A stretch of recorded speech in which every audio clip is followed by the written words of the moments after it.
Now, there are many amazing things about the Australian Shepherd. They're one of the most popular breeds on the planet for good reason, but that certainly does not mean that they are the perfect breed for everybody. So in today's video, I'm going to hand you over to one of my breed history experts who's going to break down some reasons why the Australian Shepherd might actually be a terrible choice for you. Number one, frustration can be a problem.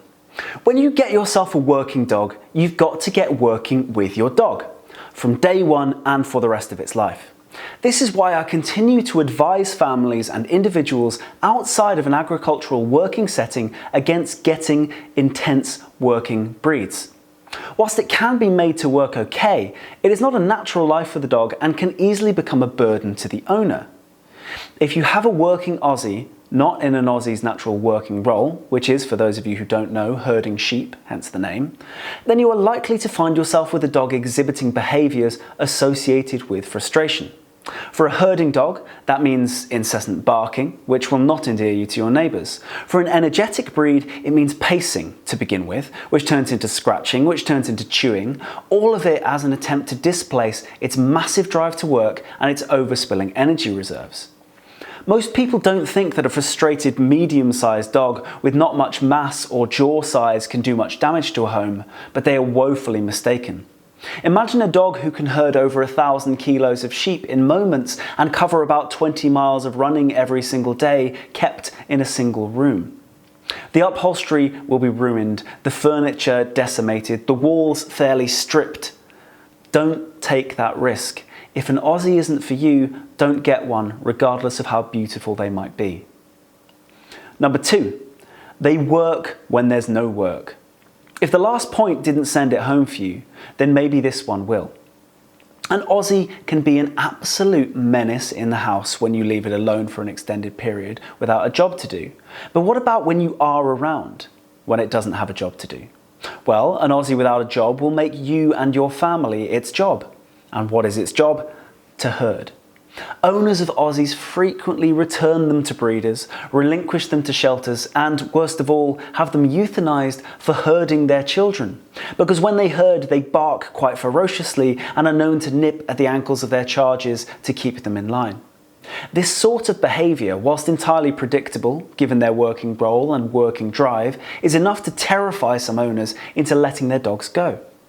The frustration that can build from having no official job doesn't just lead to overspill into inappropriate working behaviours around the house. No, it can even result in these even-tempered, good-natured dogs becoming reactive and, as a result, violent towards their handlers or owners. And that means more than just a nip at the ankles. If I were a screenwriter putting them in film, I'd probably make their overspill amusing, have them herding geese out by the pond or attempting to organise several sheep white cotton jumpers into a militarised unit. But this is reality. And the reality is that a working dog without a working role can become a serious problem. So think hard about if you are right for one. And number three, Collies do it better with less mess. I don't mean to offend Aussie fanciers. I happen to adore the breed and only want the best for them. But the best for them is usually on the farms for which they were designed. For most people seeking an Aussie, they would be better off with a Border Collie. They have all the same traits and characteristics and even look almost the exact same, give or take a few inches and pounds and some slight colour variation, but without quite so much intensity. Now, Collies are intense and need work, but they are ever so slightly more forgiving, better in the home, and adaptable to working scenarios that go beyond simple herding. They are world-class herders, perhaps the best in the world, but they're also versatile enough to be tasked with almost any working challenge, giving you more options. And then when they get home, they are more amenable to being given an off switch. I would recommend a Collie to almost nobody, but in a situation where somebody wants everything that an Aussie offers, but with very slightly less edge, then this might be a time when the Collie finally gets its comeuppance. Don't get an Aussie if a Collie can do the job just as well and cause less grief.